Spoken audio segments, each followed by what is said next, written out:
Hello, Internet. My name is Derek. This is the Sprocket Docket for December 18th, 2014. Everybody will go around and just introduce yourselves real quick. Hi. I'm starting, Robert. You ladies first. I'm Sarah, and I started helping out with the Bellfish Community Theater in 2000. I don't know, with MASH. I volunteered with the lighting, and I've just been helping out ever since, and that's how I met everybody. Mm-hmm. And Sarah, you was involved. You did some work on Jupiter and Mars, which we talked about in the last docket. So. A little bit. I helped hold the mic, I think. Yep. Important. Very. Yeah. To hear, right? All right. Now you can go, Robert. Sarah said I had to go last. All the girls get to go first tonight. Oh. Ladies, the women's. Wait, I'm here now. Do you see me? Yeah? Okay, good. I disconnected. Sorry. Oh. All right. Tell them who you are. Yeah. Okay, sorry. My Wi-Fi disconnected, but I'm Natalie, and I go to school at University of Minnesota Morris, and I'm an English and anthropology major, and I've done some stuff with the community theater, and that is how I know everyone. That's all. And then Allie. Hello, I'm Allie Berry. I've done a podcast before, so I'm just going to school at the University of South Dakota. I'm a theater major specializing in acting, and everything is exciting and grand. I'm Robert. I've been here before. Yep. Robert and I continue our streak. We've done all of them. Jake doesn't even get to say that. So. I know, he should have been here. We're going to have to give him hell. Yeah. He did miss another one, though. He was right. He did. So this is like the second one. He's fallen down on the job. So, as per usual with the docket, we're going to talk a little bit about Dirty Sprocket for the first few minutes before we get into our topic for the night. First things first, we have launched our short horror film Friend. We did that a couple of weeks ago. It's been going really great. We've had a really positive response to it. We're closing in on 2,000 views on it, which to some people isn't a ton, but to us that is a lot. I was, probably a few of them are me, I kept refreshing it for the first couple of days to see how much it was going up. Because usually we get a view or two a week, and we were getting like a few hundred a day, so it was kind of fun to just keep refreshing and watching. So, but yeah, Allie was in that one with Debbie Rankin. She was hoping to be in this one, but she just got her braces off, like today. So she said that wasn't going to happen, which makes sense. Yeah, so it went really good. If you get a chance, I'll probably put a link on this on the actual YouTube video here to friends to check it out. If you haven't seen it already, please do. I think it's pretty good, and if you like it, share it. Let other people know. That's all we ask. So yeah, that was Friends. Other than that, we've got some stuff kind of in the pipeline. We've got the last docket we talked about some of our projects. So I'm not going to rehash a lot of that, but we do have Chris Monroe's movie Reality Games that we are helping him with. That he's making some progress on that. So we might have some video and stuff from that coming up soon on the site. And we've also got an idea for a series of short films that hopefully we're going to start producing here sooner rather than later. So keep an eye out for that. We'll have information as it happens. So, but that's kind of the happenings around Dirty Sprocket. We've got a couple of fun blog posts planned. That is a tongue twister. For the end of the year, we're taking a consensus of everybody's best of 2014. So, which not everybody has filled out yet. So, I still need to yell at some of the Dirty Sprocket members to fill out their list. I noticed something really sad about our list because originally we were going to be doing kind of a best of movies, TV, music, video games, stuff like that, and books. and nobody has yet to actually put in a best book. I've been having troubles with. I've got a list. I just don't know which order they go in. They're all so good. I haven't read any book from this year. I know. It's kind of sad. I'm I've kinda just in the been same reading boat. like, stuff for school. Yeah. What is reading for enjoyment when you're in college? Or when you're a mom with a little baby. Yeah. Doesn't happen. Well, I've read a couple of books this year, but none of them were actually from this year. So. Yeah. I was thinking about that too. Like, does it have to be current? Because. Yeah. Mom's gonna read all the best books. You can read books with pictures. That's true. Mine are pretty short if you include those books. So you I have read a one lot about to go Doc through. McStuffins today and Christmas. Well, there It's a you good go. book. So we do have a list that we'll be posting. The original idea is I took the top 5 from everybody in the different categories, and I was kind of hoping maybe we'd get kind of a consensus, and that didn't happen at all. It's because we are a diverse people. Yes. The only thing is the movies probably is the closest thing we have to actually people putting down some of the same stuff. So I've already redone my music one though a couple of times because I kind of keep forgetting certain songs. It's like, oh yeah, that was this year too. So I'm going to continue editing. I had a terrible time with the albums one because I don't listen to albums anymore. Like, this is not how I consume music these days. Yeah, I kind of think we might just not do that one because that's pretty much absolutely correct there, Robert. I do. I see. I guess that's why I put it on. I buy albums. I like to buy albums still. I buy them on iTunes, but oh, we lost Allie. Hopefully she will return. Yeah. So yeah, I don't know, Natalie or Sarah, did you listen to any albums, or are you guys just on songs? Taylor Swift. Oh no. You have got to go away. I know. I was about to say I'm waiting for Robert's hate over there. You are a bad human being. I know. I'm horrible. And it's just pretty catchy and it's clean, so I can listen to it with kids, which is nice. Yeah. Whatever, dude. Shut your face. You know she's a socialist, right? Oh. Hey, I'm a little pink. What's your problem, huh? It's all right. There's nothing wrong with Taylor Swift. You know, some people don't like freedom in America. Shut up. Apple pie. Oh, that is almost a perfect segue into. This isn't our topic for tonight, but we wanted to talk about a little bit because it's kind of the biggest news in entertainment right now is the Sony hacks. Bastards. And the fact that they have completely pulled the interview now. They're not even talking about releasing it video on demand or DVD or anything. Because no one wants to touch it now. Yeah. Oh yeah, it's a dangerous precedent to set though. Like, I mean, I get it if you had a movie theater and people are threatening to blow up your movie theater if you play the movie. Like, I've heard that the whole video on demand not being released though is completely financial. They're going to get more from the insurance by right. claiming that the movie is not publishable than they will by putting it out there. Right. At this point, so yeah, there's a bunch of stuff. There's a bunch of weird legal stuff whenever, because and honestly, this doesn't happen very often. Excuse me. When you actually have a movie that is completed, it just is not released. Or it might be one of those things that they might release it down the road when things die down. I don't know. I don't know. I don't care. Kim Jong midget should not be telling us what movies we can and can't watch. I don't care. Well, see, that's an interesting development that I read today. Is the feds are pretty much saying without saying that North Korea was behind it.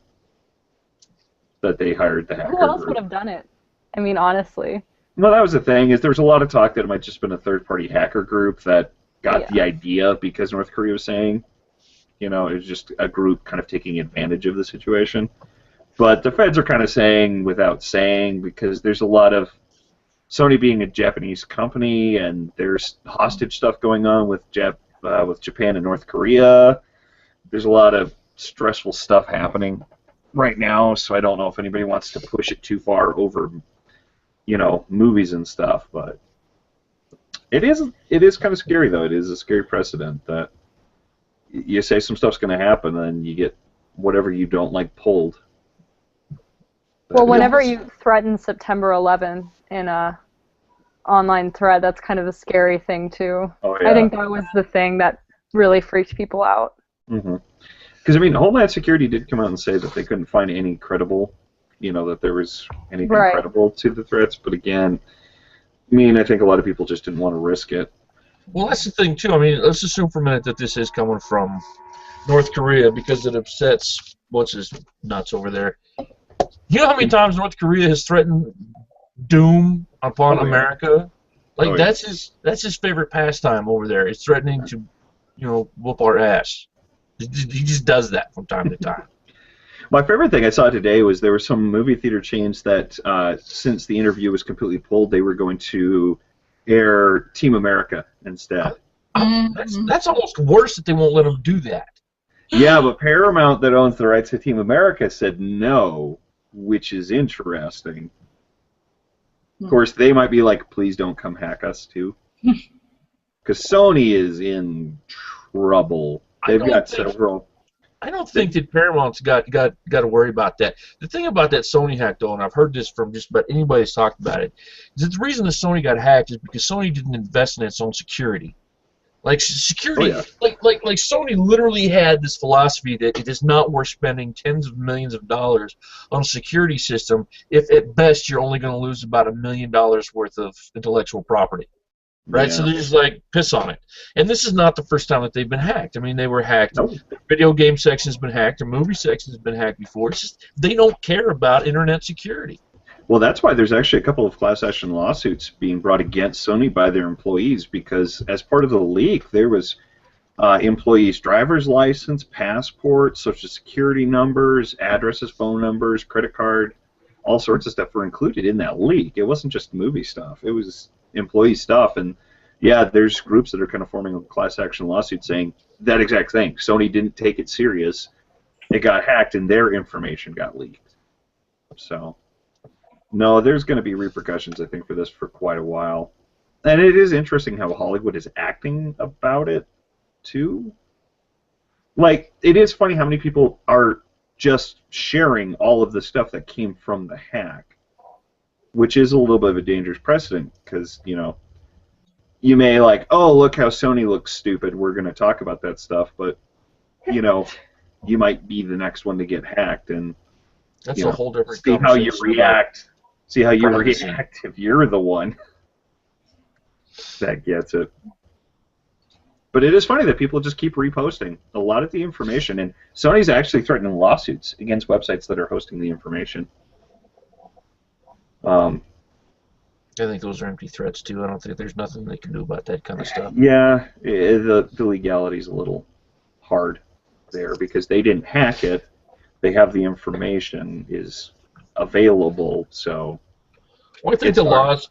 I think the laws say are written in such a way though that they can't sue you for putting it up, but if they request that you take it down and then you refuse, then there's a case.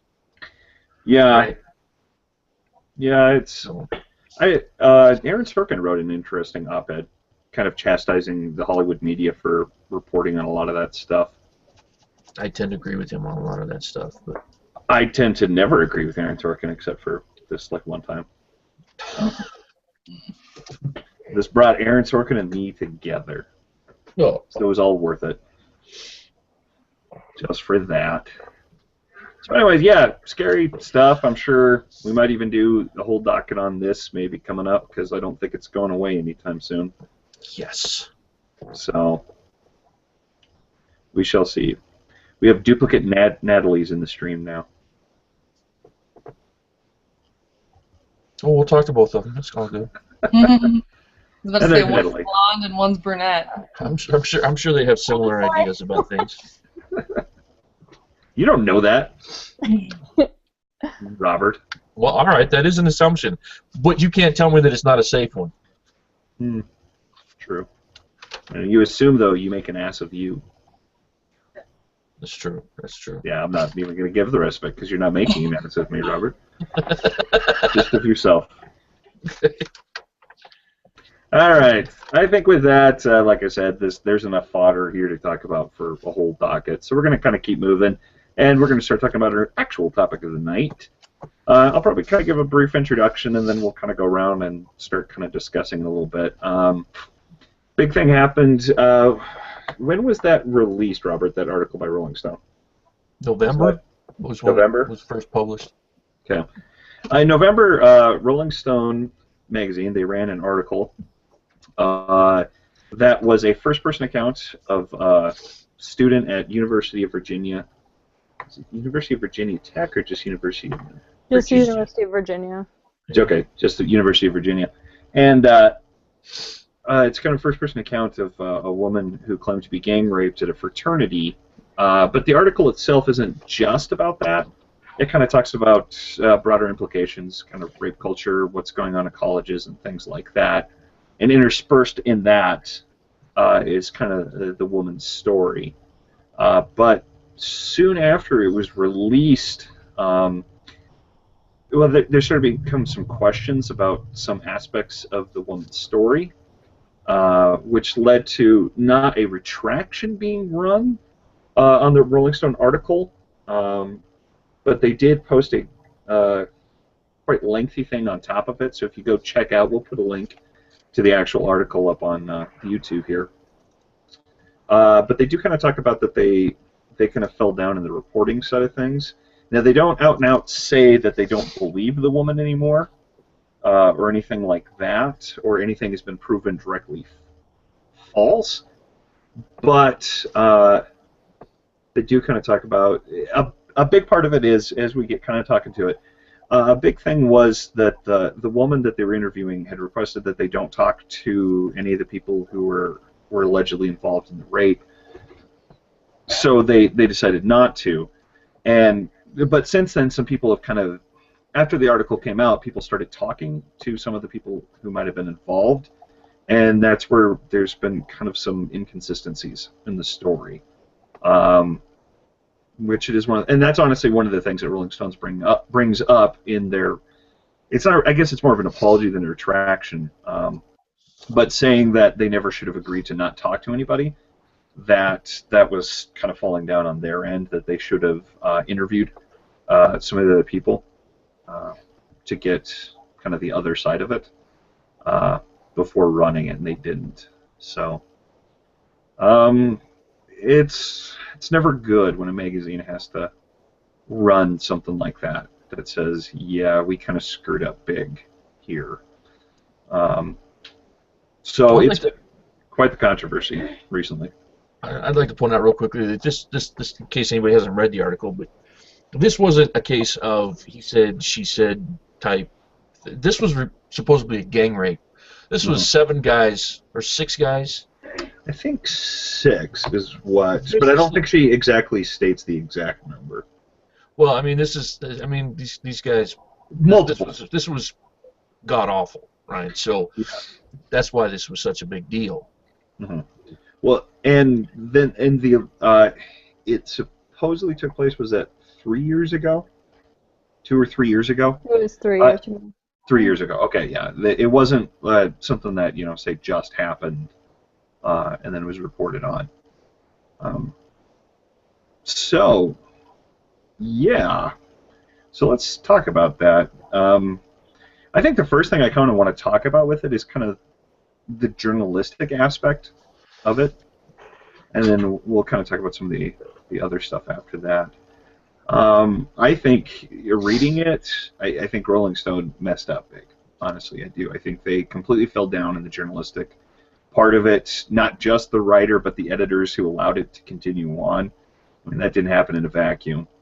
A lot of people saw this before it went out, and nobody had an issue with any of it, and I think that's a problem. And I think that says a lot for kind of modern journalism. Nobody had a problem with what? That they didn't talk to the other people, or what do you mean? Well, they didn't. It doesn't seem like they investigated far enough, because there's other stuff beyond just talking to the other people. Just some basic investigation into some of the facts that were claimed. you should investigate. Basically, it's this woman gave them the story, they ran it. Pretty much as is. Mm-hmm. In Well, fact, I think what they were also trying to do is, I mean, shed light on the issue at hand, but by doing it the way that they did, they just did themselves an injustice, and they did, the woman an injustice by not investigating it properly and inviting this sort of criticism, because this sort of criticism shouldn't be there in this. It's an important story, and people need to pay attention to what's going on, and they shouldn't have to critique the journalism, and it's unfortunate that that happened. Yeah, well, I think this provides ammunition, I think, for people who, you see the people who are always like, anytime there's a rape accusation, that they're like, no, they're lying, they're lying, they're lying. Mm-hmm. And it's stuff like this that I think just fuels the fire of that.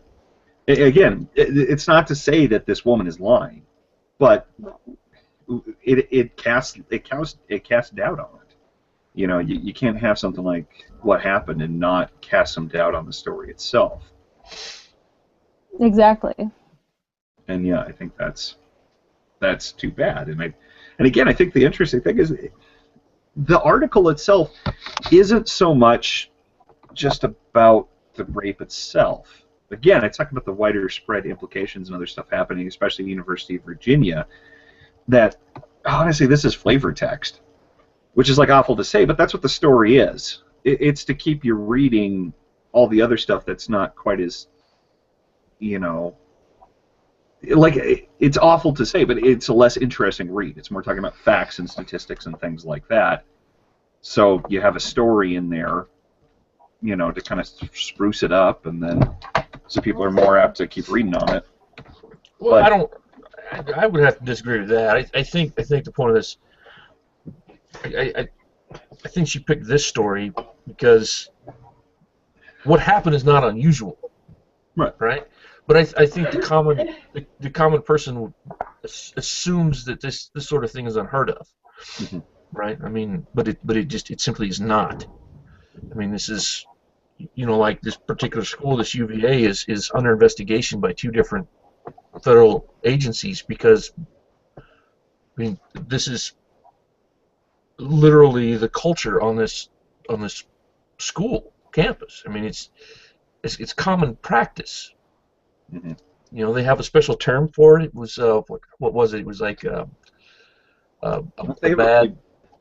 Yeah, they had kind of a few things in some of their fight songs and stuff that don't paint them in the best light. Yeah. I don't think this was just a story just to spruce up some statistics. I think this was to a little, to illustrate to people that this shit's real. It happens, and when it happens, it often happens this badly. Yeah, but I think that's what it's doing, though. It is, a lot of times people, you can tell people and you can tell people, but you put a face on it. I mean, not literally in this case, but you put a face on it, and it's easier to digest and to believe when it's, you're not just being told facts and figures. You're saying, and also here is a first-person account of it happening. Natalie, you guys are in college. I mean, what do you guys think about this? Well, I think that sexual assault on campuses is a really, really big problem, so much so that, the White House is getting involved, and they have a new program. It's actually called It's on Us, and it's being implemented into schools to help prevent, and basically it's just bystander awareness for sexual violence. And I think that this article was mostly just trying to show that this is a campus problem because, there have been other articles like this. Mm-hmm. I can't remember the specific universities, I guess, but just reading about all these women coming forward claiming, like at Columbia, that woman walked around with her dorm mattress because the school wouldn't do anything about the victim. Even at my own school, and I go to a really small school, we've had problems where people have been sexually assaulted and nothing is done, or the person isn't expelled even after, the police report has been put through. So I think it's like a really important issue. It's just a shame that this article had to do such an injustice to the crimes being done. I agree with Natalie that was shedding light on the situation because I do think it's a big deal. I mean, I've seen this kind of stuff firsthand. Like, I've seen sexual harassment firsthand on campus. And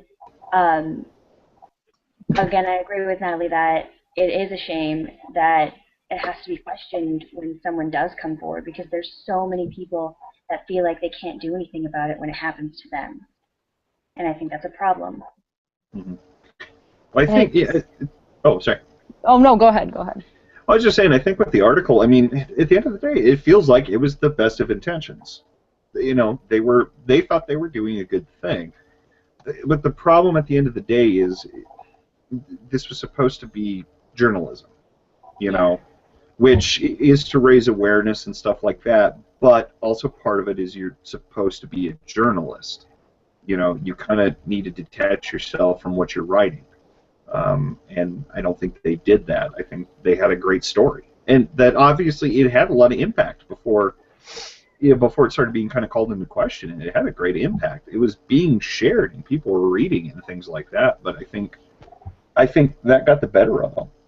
You know, they had something that they thought would get them views and was important, you know, and was, you know, it was an important article to get out there. So I think they pushed it when they should have scrutinized it more closely. Or at least, you know, again, if they would have looked into some of this stuff more, they could have talked to the woman and asked her about it. Like one of the things being that the date that she claims that it happened, there's no real record of there being a party that night. Well, that's not to say that she maybe just got the date wrong. A couple of years ago, that's entirely possible that she just got the date wrong. But again, the problem is you can't go back now. I mean, you can, but the article, it's already out there, whereas if you would have investigated further, you could have found out, wait, these dates don't add up completely. We need to go back and talk to this person and see. And at the end of the day, you know, the woman telling the story didn't even get that opportunity. Well, I think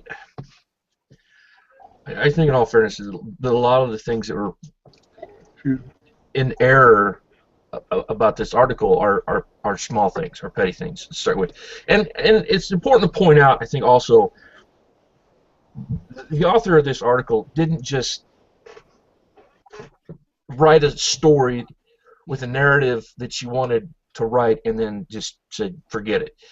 Apparently, this victim asked her not to engage the people that she was alleging that did this.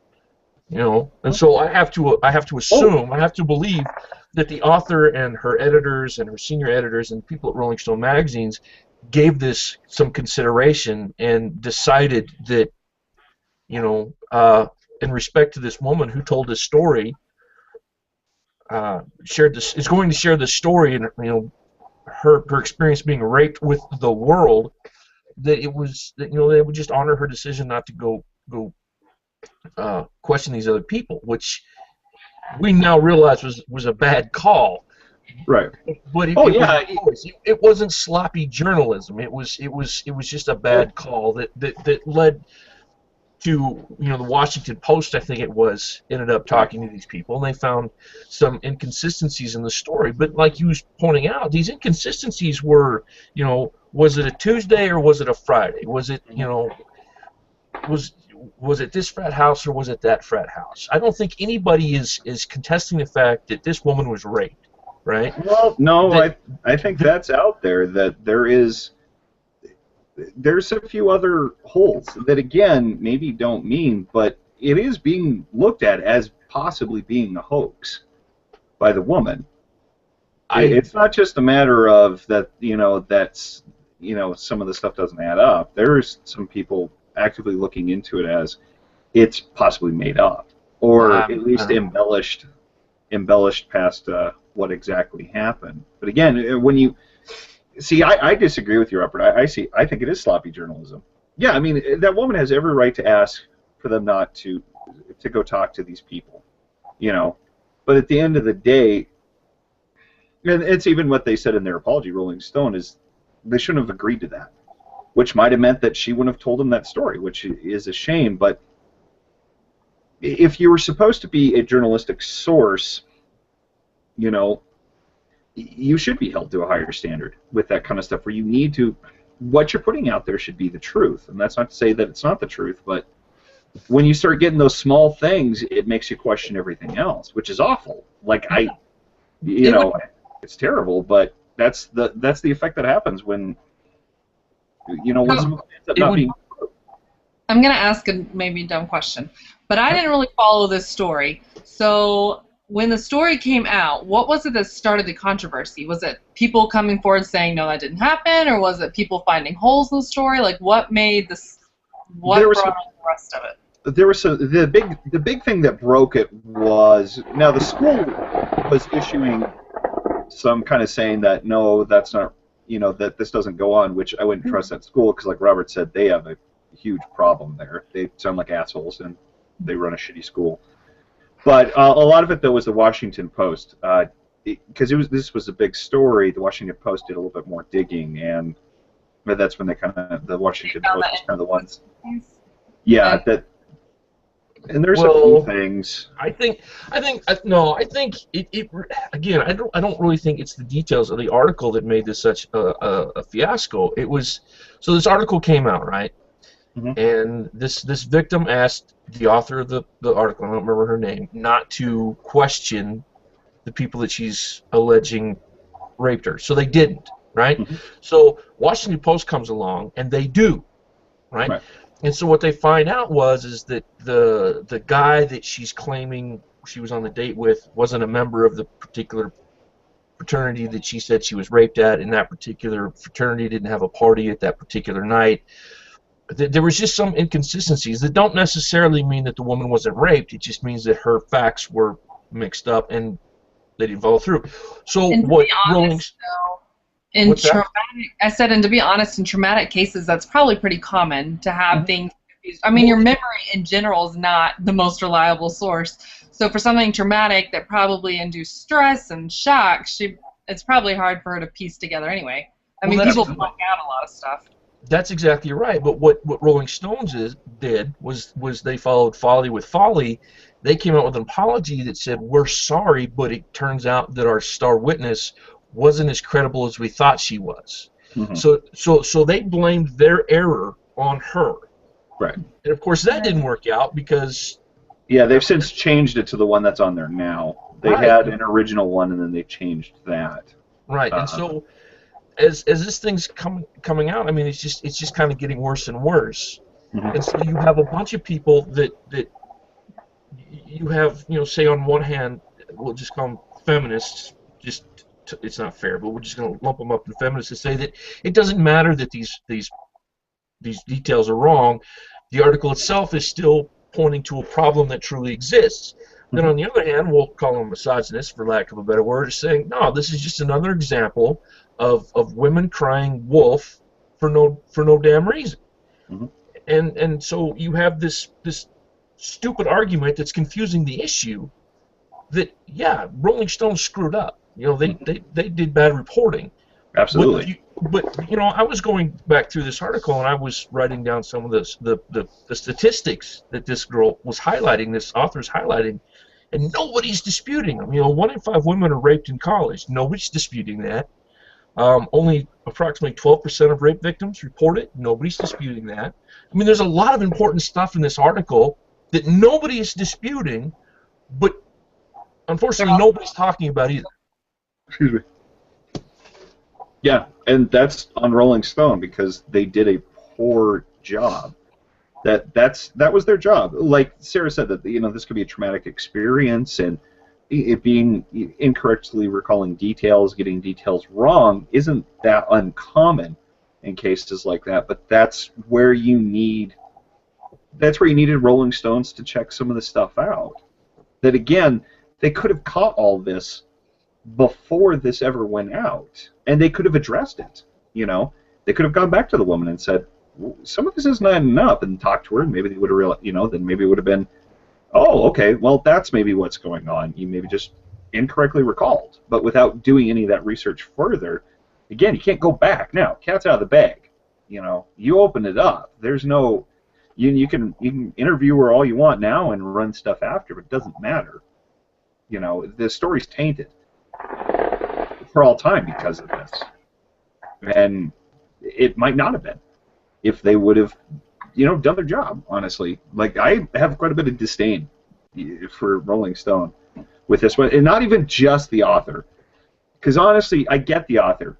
You know, again, you have a good. It's a good story. It's a really good story, and I think that's also why it gained a lot of traction. It was a good story, and it's about important stuff. So I get the author wanting to go forward with that, but that's where you need your editors and people who have hopefully been doing this for 20, 30 years, know what they're doing to say, this isn't exactly right. You need to go check some of this stuff. You got to vet your sources properly. If you're going to rely on one person telling you the story, you kind of got to vet all that a little bit. So a lot of times you don't do a story just based on one person. Yeah, but okay, I want to. Yeah, in all fairness, though, Rolling Stone screwed up, right? So it seems we got two choices. We can either keep talking about how Rolling Stone screwed up, or we can start talking about the important stuff. And this is kind of why I wanted to pick to do this, was not to talk about Rolling Stones. I mean, it's important to cover that. But I think, okay, we've talked about that. Let's put that to bed now. Rolling Stone screwed up. We all get it. Yeah. Let's talk now about the important stuff. The what's important in that article that is true, that we should be sharing with people, because other people aren't, because they want to talk about Rolling Stone screwing up. You know what I mean?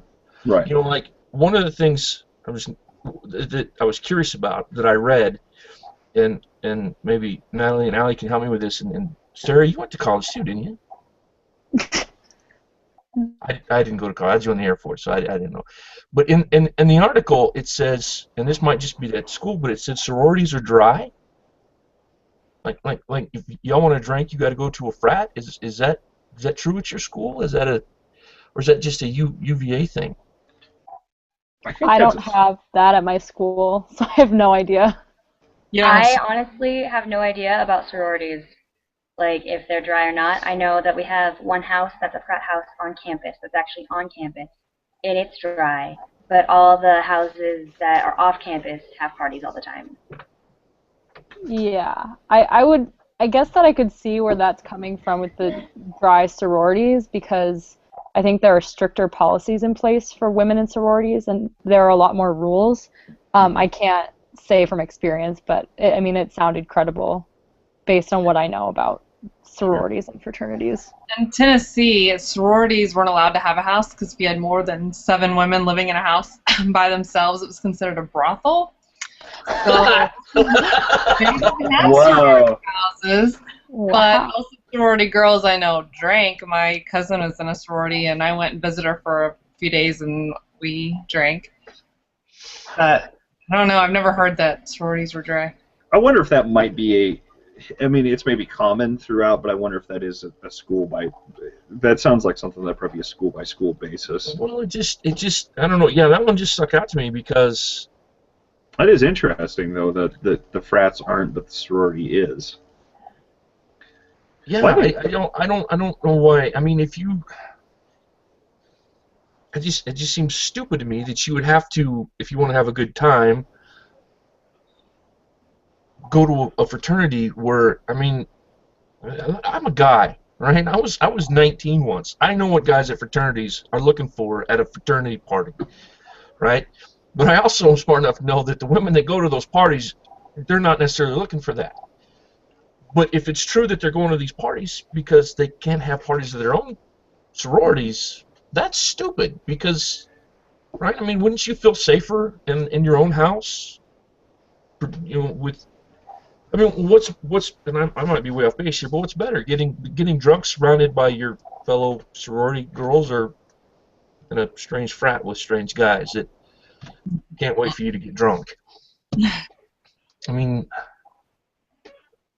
it's true that you do have less control of the situation. Yeah. Because it's a place where you're not used to being. You don't know where everything is. It'd be easy to get lost in the crowd. Well, the thing is, most sexual assaults happen within the first few weeks that you start school. And it's like freshman girls, they want to have fun. Everybody wants to have fun, go out and do things, meet people. People don't think they're going to get raped when they go to a party. Like, they just go where the party is. And that's, I mean, the I problem. don't know. Maybe, like when I was in college, we all had like buddy systems though. We kept Yeah. like went in pairs or at least in a group of two, and we like stayed with each other and watched out for each other. And I only went to a handful of frat parties, but I mean, I lived in an apartment, so I was able to party on my own because the frat scene wasn't really for me because of that, like because of rumors like, oh, they roofie girls and blah blah. So I tried to avoid it.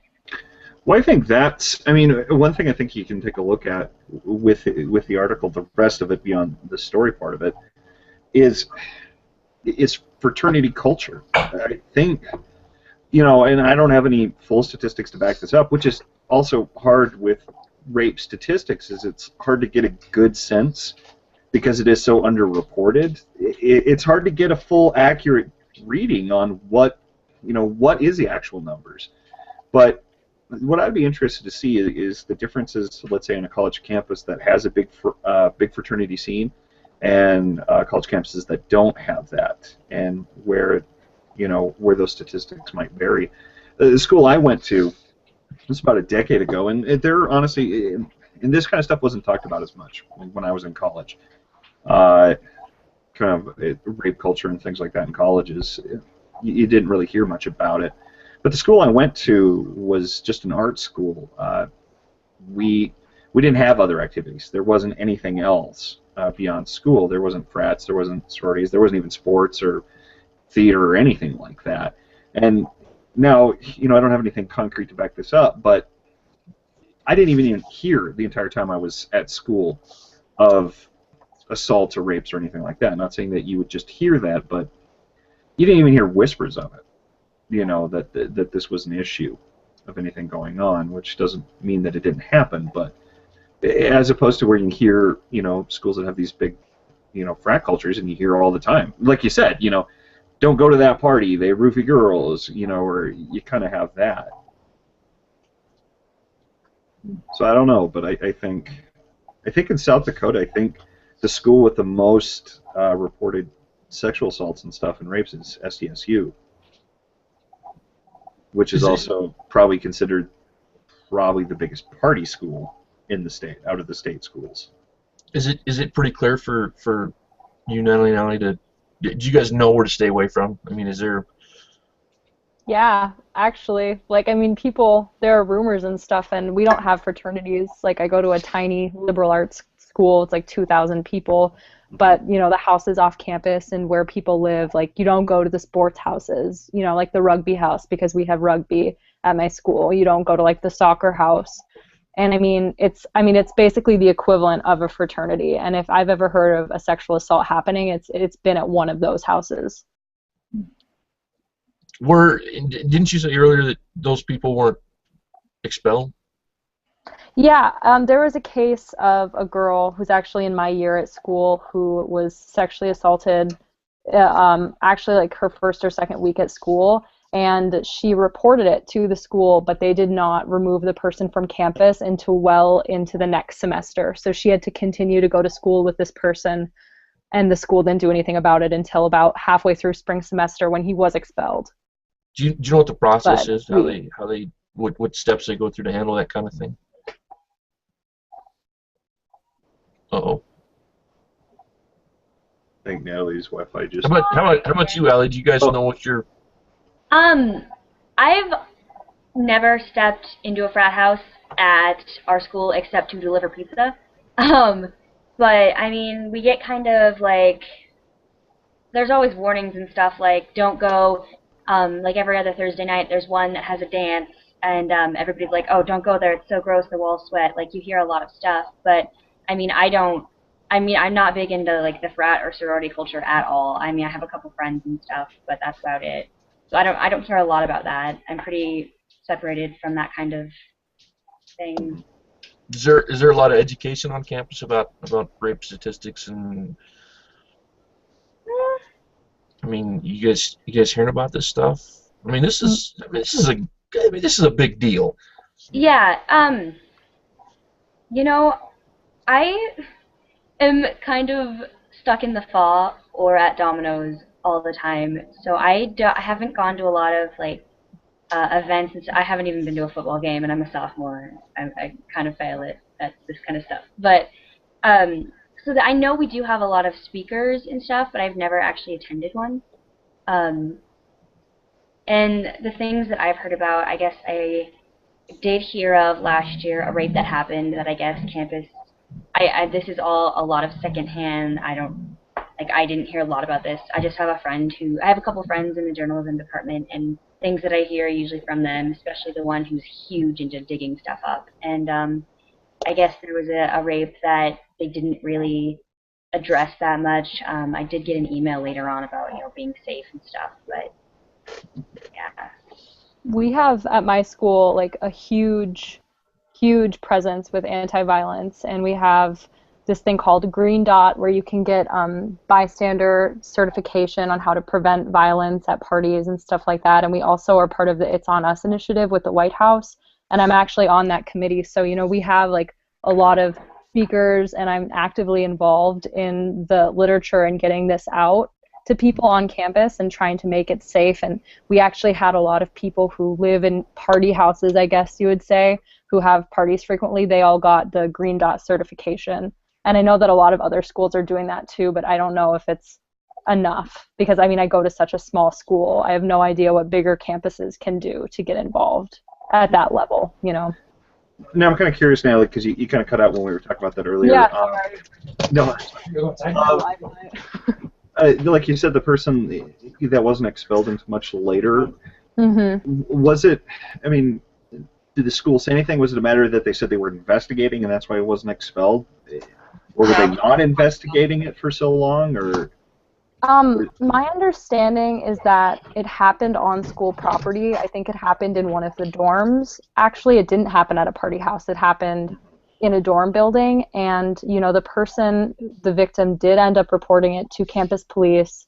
The school was investigating it, and they had identified the perpetrator, and they had investigated it. They knew all the facts, but for some reason they would not expel the person. And then all of a sudden they did? I'm not exactly sure what happened, because obviously it's like a private matter, but from what I understand, eventually the person was expelled. But I'm not sure as to why it took so long, even after the investigation. I think that was part of the problem, because this girl she saw him all over campus. They lived in the same dorm. They lived on the same floor in the same dorm. And this was obviously a huge problem for her, going to school her first year of college, trying to pass classes. And the school was aware of this, but they decided not to do anything about it until much later. And why they finally did, I have no idea. That's insane to me. Yeah, and that's not like an isolated case. From my understanding, this happens a lot, where you can't get the person expelled, just like at Columbia, which I spoke of earlier. Well, like I understand to a point, the investigation, I think, is an important thing, because I think, it's horrible, but you can't necessarily just expel somebody or put somebody in prison on just somebody saying something. But that's why you got to investigate, and that's why it's super important. And you need to investigate immediately. It's like with any crime, they say, if you don't investigate it right away, your chances of ever figuring anything out go way, way down the longer you wait. But what's insane to me, again, I get the investigation. I don't get why it would take super long, especially in something like that. That's not something that should take you months. That's something that should take you days. But then also, what's insane to me is there's the allegation. I get you can't arrest the person just solely based on that, but why you wouldn't move the person to another dorm or another floor or something? That's insanity to me. And yeah, like I said, there isn't enough being done, and there are, of course, residential life policies. I actually had a girl in my dorm building who something similar happened to, and she was living on an all-girls floor, and the perpetrator was on the boys' floor. But, the RA was like, well, do you want to move to another dorm? But it was her that they asked. They didn't physically remove the perpetrator. They asked her if she wanted to move, which is uprooting her. That's making her move to a new dorm, make new friends, get adjusted to a new floor, find a new roommate. That's not fair if she's the one if she's the victim. And when you put that in the victim's hands and you put that responsibility in their hands, it's not a good situation. like nothing's going to come of it. Right. One of the statistics that article brought up that I thought was really interesting and sort of sad is they were listing that particular college's claims of sexual assault, and it said the recent claims were 38 actually reported claims. That became only 9 actual official complaints, and of those 9 official complaints, only 4 of those led to sexual misconduct board hearings. The other 29 just evaporated. So, I mean, it's... I think it's one of those things, and they talked about it in the article. It's something schools don't want to talk about, because I think like one of them said, like, you're not going to send your kid to the rape college. How does, like, if schools don't want to talk about it, they don't want to get the reputation openly out there, because it's going to hurt their enrollment and hurt their money coming in. So I think they have a vested interest sometimes in not doing anything, which is awful. That seems like backwards thinking to me. I mean, I'd rather my kid, if I had one, went to a college where when a rape situation come up and they could prove it, they fed the guy to the wolves. You know what I mean? It's like well, I think one of the interesting things with a lot of this stuff is how it's handled through the school, not necessarily the police. Like, yeah, that campus police is looking into it, not the police. Well, you can, I mean, from my understanding, if you're the victim in a situation like this, you have the choice of where you report it to. Sure, but I guess that's the thing is, and this is just part of stuff I don't know, and I may be totally off base on this, but it seems like if a claim like this came on, it should be forwarded to the police. Now, that's not to say the police are going to do any better, but I have a little bit of problem that the people investigating this have honestly a vested interest in their own image, and they're the ones investigating it. So that kind of piggybacks to another odd problem, though, because I mean, so there's a large percentage of people out there that, men mostly, I guess, that they're paranoid of false claims, right? So you'll take guys like me that'll say, look, if you've been raped, the only way that you can guarantee that you were raped is by going to the cops, going to the police, and do a rape kit, right? And that sounds like a great argument. But then you find out, like California has got literally millions of rape kits that have never been processed. Right. So. Yeah, I mean, it's not saying. I mean, that's the thing is, I'm not saying that the police don't, in a lot of places, don't seem to have a better track record than the schools do in investigating some of the stuff and doing their job with it. But again, it's just weird to me a little bit that the school can handle that. That they can be the ones to investigate that. Because I feel like they have a vested interest in what's in the outcome. Well, okay, so, yeah. I mean, let's put it in different terms. Rape is violent crime, is it not? Okay, so it's considered as such, too. I mean... Okay, yeah, so is assault. So if I walk up to a guy and I stab him, they're required by law to report that as a crime, not to campus police, but to police. I mean, what's the difference? Well, that's the thing. People have a problem distinguishing the difference between rape and a violent crime because people don't consider it a violent crime. So that's kind of the underlying problem. And I've heard that before. If you're charged with rape, it basically is considered, though, at least in the eyes of the courts and stuff, it is considered a violent crime, I believe, when it goes. But yeah, I think you're right, Natalie, with people's perception. I think a lot of people don't perceive it as a violent crime, even though I do believe by the law it technically is considered a violent crime. It's not a misdemeanor or something like that. It's a violent crime that, if charged and you go to jail, it's not like a 6-month sentence. That's if you're convicted of it, that's 10 years a lot of times. But no, again, I think that's the problem with this as a whole of this problem is it's such a problem that there's no good way to tackle everything.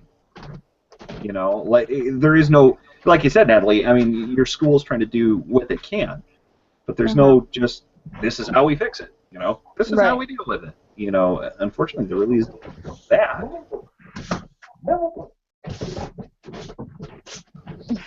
Robert's getting mad at his dog.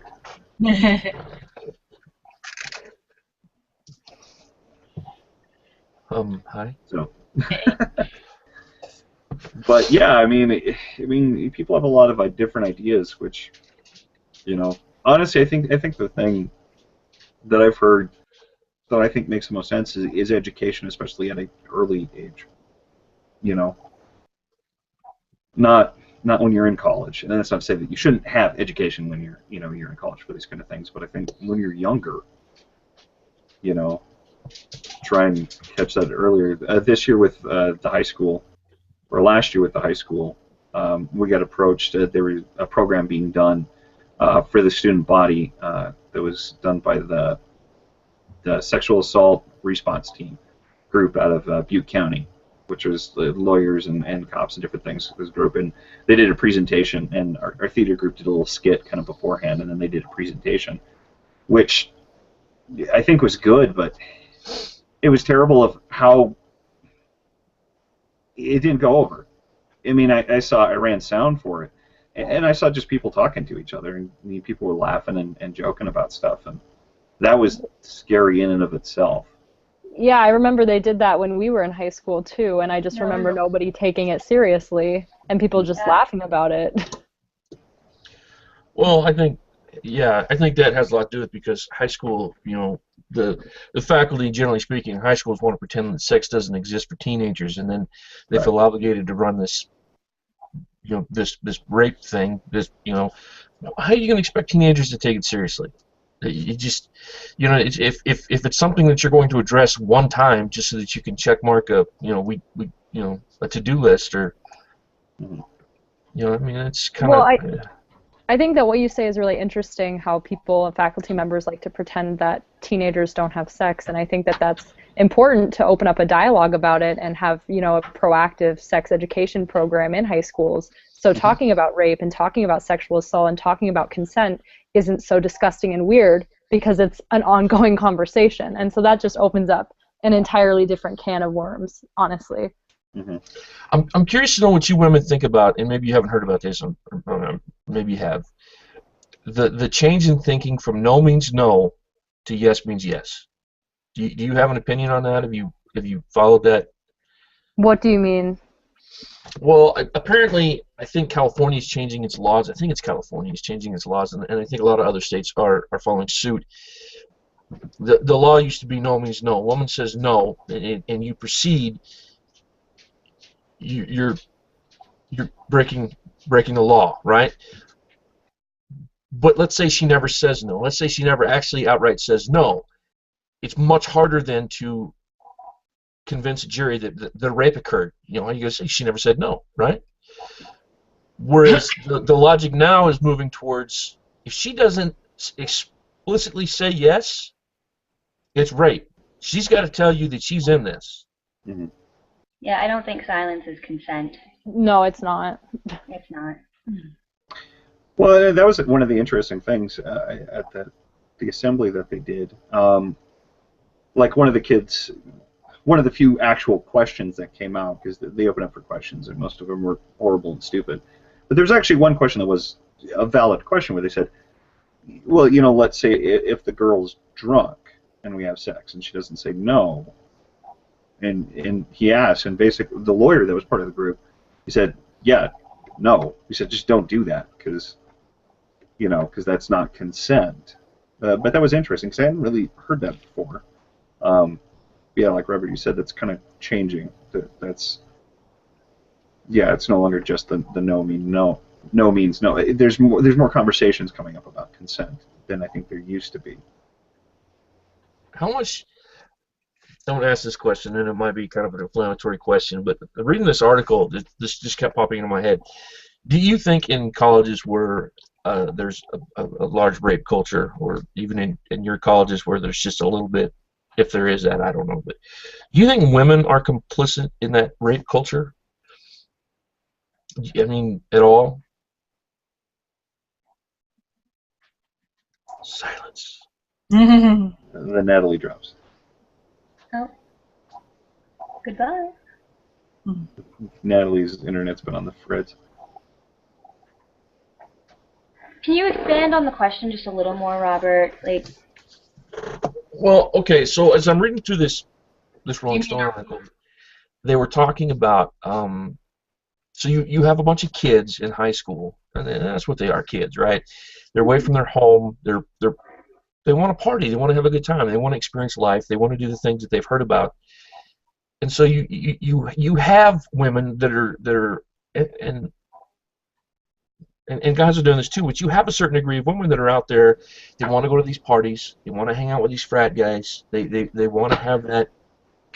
They want to be part of that group, right? And so the impression that I got from this magazine was a lot of the women, especially this alleged victim's friends, were really trying to tone down this rape thing because they didn't want to be labeled as, you know, a bunch of troublemakers.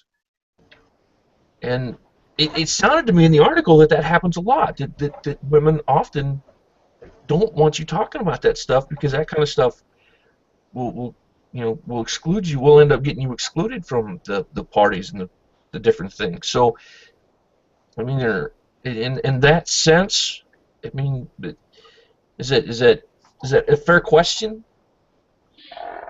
I don't think that would be women in general. I think that's everybody that tones it down. You know, because, hey, like, we want to be in this social circle, and everybody's going to not want to talk to you if you talk about this. I don't think that's other women in general. I just think that's people. And well, yeah, I think that's what I'm getting. I'm not trying to pick on women, but yeah. I guess where I'm coming from is me as a guy, I'm catching a lot of heat. Like, there's articles out there that literally preach to the fact that I am a member of the rape culture, regardless of what my character is. I'm a man. I exist. I'm a member of that rape culture. So I guess what my question is not is it women's fault? I mean, all I'm asking is, are they a part of the problem too, or at least to some extent, because of their behavior? I think that, yeah, like, individuals can be part of the problem regardless of sex, or gender, because, you know, telling anybody, no matter who it is, because, I mean, men can be raped too, that it's not a big deal, calm down, when they come to you with this information of this thing that has happened to them, that's never okay. You know, you need to support them and help them figure out what they're going to do. Mm-hmm. And trying to sweep it under the rug because you don't want your friend to drag you down in your social circle is never okay. Yeah, to me that's just crazy. Like, I can't picture myself in a situation where if somebody told me they were raped, I would just be like, no, it's okay. Like, let's talk about this and be calm. Like, no, fuck that. I'm sorry, but no. Like, no, okay. Like, support your friend, help them. That's awful, and they're going to be confused and scared. And the thing is I understand not reporting it for them because you have to respect the fact that this is what happened to them. But I would encourage my friend to do something about it. I would say, you need someone to take you to the hospital, I will take you. You need someone to be in that room with you while you tell whoever it is you have to tell that this happened to you, I will be there for you. This is never okay. You need me to, like, cover your head with a blanket as you walk through this, like, past this person in the hallway. I'll do that for you.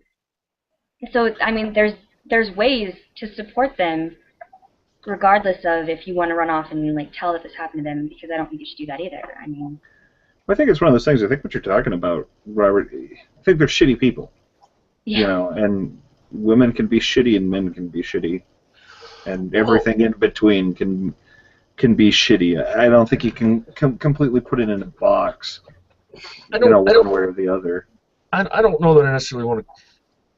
Yeah, I kind of get what you're saying. There's shitty people out here, but, like, for example, I mean, in that article, I mean, if we take it at face value, this gal is knocked through a glass table. She's got a train run on her by 7 guys. She's hit in the face at least once, right? I mean, she's abused for hours, right? Mm-hmm. She gets out of there, right? And nobody in the party gives a shit on her way out, right? She calls her friends to get help, right? She's got a group of friends that come down, a couple of guys and a couple of girls. And the first thing you do is sit down and have an argument about the social consequences of taking this woman to the hospital. Now, I don't think these are shitty people per se. I think these are kids that are making bad decisions, and I think that the impression that I got from that particular article was there's just as many girls, young women, that are complicit in this culture of rape as there are men, but just for different reasons, right? I mean, and I think like what Ali says, you can't force somebody to go to the hospital or go to the cops if they've been assaulted, because that's got to be their decision. But if they don't make that decision, right? Because here's a statistic for you that's kind of spooky: 9 out of 10 rapes are committed by a serial rapist, right? I mean, this was done by some guy, David Lissick or something. But anyway, 9 out of 10 rapes are committed by a serial rapist, right? Supposedly. So if a woman is raped, right, and she doesn't report it, there's a 90% chance that the guy that raped her is going to rape somebody else. And as shitty a thing as it is to say, if you're raped, in my opinion, if you're raped and you don't go to the cops, you own stock in the next rape, right? Well, you're a co-conspirator in the next one. Well, that's hard, right there. And again, that's where it gets into the difficulties. It's where it gets into the difficulties of the discussion as a whole. That, yeah, at face value, I see what you're saying, Robert. That like logically that makes sense. To just straight up, okay, yeah. But I think there's so much emotion, everything else that gets involved with that I don't think that's enough to just black and white that. But I do see what you're saying in the form of, is everybody a part of the problem? And I would say yeah. And one of the biggest ways to combat that is, I think it's starting with people, talking about this more and everything, because how our friends, didn't want to go talk about it. Yeah, we're all kind of disgusted with the fact that they're trying to sweep it under the rug as well. But I mean, that was what they were taught. And they were like, where does your loyalty lie? Things like that. They're young and impressionable, and people are telling them, don't report this, we'll give the school a bad reputation. And that's a huge part of the problem, is the fact that this is what they grew up thinking, is we need to calm down and remember that we're freshmen and we'll be social pariahs if we report this and all that. I mean, am I the only one that would have called the police anyway? Like, that's what I'm thinking. I think I would. If you hear someone, if I walk outside and I heard someone getting raped or attacked, I would call the police. I'm not going to go and say, hey, you want me to call the cops for you? Like, no, I'm going to call the cops. And even if that person was sitting here talking to me and saying they didn't want to, I'm sure they could not take her name. Like, I would want it to be reported and documented anyway. Well, I think the hard thing with that, though, is if they don't, that's kind of the problem with anonymous stuff, is the crime is so personal that if you remove that, there's no real way to ever convict somebody of it. No, maybe not, but I mean, in cases like this, if that guy, Randall, in the article had called still anyway, there would at least be some kind of documentation now. There would be a recording of the 911 call. Like, there would be a paper trail, even, like, if they had done their fact-checking, there would be something more, I don't know. Maybe I'm alone in that, but... That's hard. I definitely see where you're coming from on that. I don't know that I'd call the cops, but I would definitely insist you go to the hospital. I mean... Yeah, I mean, I would... You can let the hospital take care of that. I think there's some situations where the hospital is legally obligated to call the cops on your behalf. So, I mean, I don't know. I'm adamant, and this is just what I was taught through training in the Air Force, is that when something like this happens, the first thing you do is you call the law, or you go to the hospital, because they do the rape kit, and you've got all the evidence you need later on. Boy, was I surprised to hear about California not processing rape kits. That's honestly not overly shocking. That's a problem. I mean, that's a whole other problem. It's not just rape kits either. I've read cities that have evidence from murder cases that will sit for like a year before it ever gets processed and stuff like that. I think there's a whole other discussion about how fucked up our social justice system is. But Well, I think we're getting close here to the end. I think one interesting thing to look at is it getting better than it was, say, 10 years ago. Now, the interesting thing is you have a lot more reports now and a lot more instances of people talking about this, and then the question becomes, is that a result of a good thing? Is that we're talking about it, we're getting it out there, hopefully it's helping, and maybe because there was less reports of it, say, 10 years ago, was that just because people didn't report and didn't want to talk about it, but there was the same amount of rapes happening? I mean, I think that's where the interesting thing comes in, is, like, you don't want to say the rise in rape reporting being a good thing, but is it possibly the sign of a good thing that things are getting reported, we're talking about it now more than, because honestly, a lot of this stuff we didn't, like I said, when I was in school and I was in college 10 years ago, this wasn't stuff that was talked about. I was going to say that too. I went to college. I graduated from college in like 2007, I think, 2008.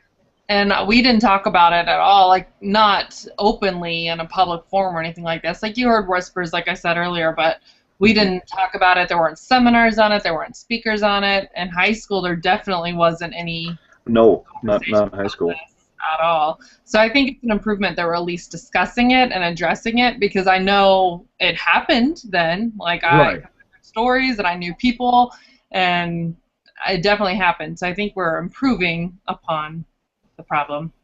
Mm-hmm. Yeah, I think getting louder about it is a good thing, because sweeping problems under the rug, I mean, that just makes the victims, they have to live their entire life with that, knowing that no one really cared. And also, if people are not punished for their crime, then nobody sees that there's, like they're like, oh, well, it's not that big of a deal. I'm not going to go to jail for doing this, and I like doing it. So yeah, I think being louder about it and showing that, no, we're going to take a stance, like this can't happen anymore, that's a huge part of it, for sure. And there's the flip of that, too, that if no one's getting punished, then people aren't going to come forward either. Like, well, that guy raped that girl and everyone knew and nothing happened, so he raped me, and why would they care now? Yeah, they're not going to care that it happened to me either, so. I kind of have an opposite view on that, because, so I joined the Air Force in '96, and when I joined the Air Force, they were huge, and the Air Force has had a lot of problems with rape here lately, a lot. But when I joined, rape and sexual harassment especially were hot button issues, and we were trained a lot. We spent a lot of time in different classes learning how to interact with fellow female airmen, and things we could say and things that we shouldn't be saying. And I mean, even today, like a term that I use in replacement of sex from time to time, just from old habit, is unprofessional relations, because that's the kind of crap that they drove into us in the Air Force, right? So I mean, that's just kind of one anecdotal piece of evidence that from 1996 of that going to here just recently with the drill instructors raping airmen cadets, and the Air Force has had a lot of problems with rape here recently, just by itself. But also another thing I want to point out is, before we started, I was goofing around here on Google Plus, and I typed in Rolling Stones rape article fallout just to get some articles, ammunition for things to talk about. And the very first article that popped up was some guy I've never heard of posting an article about how the radical feminists refuse to apologize for propagating the myth of rape culture. So that's not an improvement. The very next article, number 2, is Joe Scarborough comparing CIA torture report to Rolling Stone's campus rape story. So no, I'd have to say no. I'd have to say we're not getting better. Did you see Ann Coulter's headline today? Yeah, that's what Ann Coulter does. She says the most inflammatory shit you can possibly say, because then we're talking about her. But Joe Scarborough, for all practical purposes, is a semi-responsible guy. I mean, for a Republican dude, he's not bad. But the point being is the very first 2 articles that came up were denouncing rape culture. What was he? How was he even comparing the to 2. I don't know. I didn't even read it. It was an asinine thing to say. I mean, the. It doesn't even make a lot of sense. Like I don't get how you even. I think the thing that he's trying to. I think the connection that he was trying to make there is that the CIA report, the Senate did not question the CIA agents in the CIA report, right? And Republicans are trying to make hay about that, trying to claim that, well, that's unfair. That's an unfair investigation. Well, the point, but it's not, because the documents that the Senate was investigating was CIA documents pertaining to the incidents. These aren't allegations. These are the CIA actually reporting on CIA activities. Right. These are unquestionable. There's nothing that anybody could add that's not already in these documents. Okay, so I get what you're saying. Yeah, so by not questioning the guys that reportedly or supposedly raped this girl, there's a connection there. But I mean, still, it's asinine for. But I think. Well, you're talking about a couple of these articles, but you were talking about that's not better at all. But those are also, well, that first one you're talking about, that sounds pretty fringe out there. But that's the point. There's a big movement about that, but that's what the internet is every fringe group gets their voice, but that doesn't necessarily mean they speak for the larger whole. But the algorithms that these sites run off of publish the most populist. Right, but some of that stuff, though, what you have to look at it is when you run stupid shit like that, like that first headline, you're going to get so many clicks, but those clicks don't necessarily, that doesn't equate to people agreeing with that story. More often than not, you'll be like, oh my god, I just saw this article, this is so fucking stupid, I'm going to post it and everybody go talk about how stupid this is. But at the end of the day, these systems, they don't tread any difference. Somebody reading that absolutely hates it is the same tracking number as somebody who absolutely loves it. So I don't think you can just go on the analytics with that, because I think there's a lot of other things that go in with that. But I definitely agree that's awful, but that's the first two things that show up. You could make a minor argument about that, but the fact still remains is that there are more people clicking on that argument or that article for whatever reason than are clicking on another article that is a much more responsibly written article. Well, negative always that's gets better traction than positive. But that's my point. That's the answer to your question, is that the evidence that I've seen just today would illustrate that it's not getting better. But it's something we're talking about now, though. We're at least discussing it. You have stupid assholes being stupid assholes discussing it, but at least it's being discussed. But that's, I think, where we probably just disagree a little bit. But I think at the end of the day, I think the ultimate tragedy of all this stuff is Rolling Stone made this about them. At the end of the day, by falling down in their job, it made it about Rolling Stone, when it shouldn't have been about Rolling Stone. It should have been about what they were trying to talk about. And when you screw up, you make it about your screw up, not the story you're telling. And I think that's a shame. And I think Rolling Stone should be just ashamed of themselves. Of course, I think that on a pretty regular basis that Rolling Stone should be awfully ashamed of themselves, but this one especially. If you're a journalist, be a journalist. I mean, if you just want to write, if you want to be an advocate for this stuff, which I think is excellent, that's what it is. But if you're going to be a journalist, there is a different set of standards that go along with that. If you're going to claim you're a journalist and say your journalism, that sometimes means that your job is going to suck ass. That you're going to interview the other people, which is shitty, and that's horrible. The woman asked them not to, but that's what you're supposed to do. Because as a journalist, your job as a journalist at the end of the day is to report on the facts. It's not to necessarily influence. But I think that line doesn't exist as much anymore, where journalists themselves see themselves as influencers, as opposed to just the people that finding the information, finding the truth, finding the facts, and getting that out there to the public, and the public can make their own decision from there. And I think you have less of that now, which is a shame. Real quick, any last thoughts before we end here from anybody? I think we'll call it done here. This was a pretty long one, but that's okay. I think we had some good, interesting discussions. Anybody else have anything? Not other than thank you for joining us, ladies. Yeah, it was fun. Good. All right. Well, I think we'll go ahead and we'll wrap up here. I hope you watching this, you enjoyed it. It definitely wasn't necessarily enjoyable subject matter that we were talking about tonight. Like Robert said, and I think we all agree, I think this is something that needs to be talked about constantly, often. You know, we need to talk about this stuff. You can't just sweep it under the rug and screw Rolling Stone. That's going to be mine. Pretend it's not real. It's real. It's fairly real. Regardless of if you believe in rape culture or not, pepper spray was on the list of things that I had to take to college. Like, that's just what we're growing up with. So, I guess that's kind of my final message. All right. The podcast. Okay. Well, I think we'll go ahead and wrap up for tonight then. We'll be back probably in 2 weeks. We'll see with the holidays coming up. That might kind of affect our schedule.